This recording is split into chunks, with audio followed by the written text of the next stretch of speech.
electoral votes. Let's start with President Trump, a more narrow path. All right, George, let's start with the path to re-election right now. If the president can hold all of his states, that's the easiest path to re-election. You can see his electoral total there, 306 electoral votes.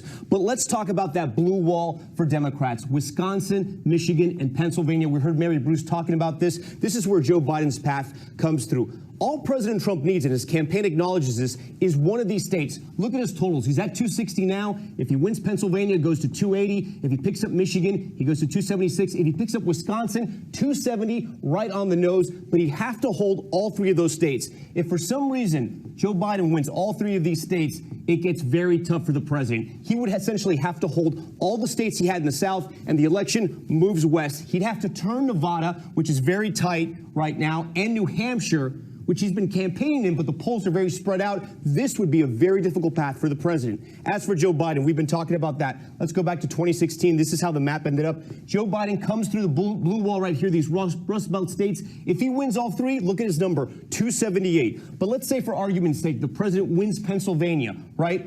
Then Joe Biden has another path. The election moves to the South right here. He can pick off any one of these states right here, North Carolina, Georgia, or Florida. If we give any of these to Joe Biden, look at his number, North Carolina, Georgia, or Florida. Now, if this were to move west, right, and we were to say Joe Biden wins, again, these three states, the blue wall, and then he's able to turn Arizona. All he needs to do is to turn this one electoral vote in Nebraska. You can see his number, 290. He gets there, George. Tom Llamas, thanks.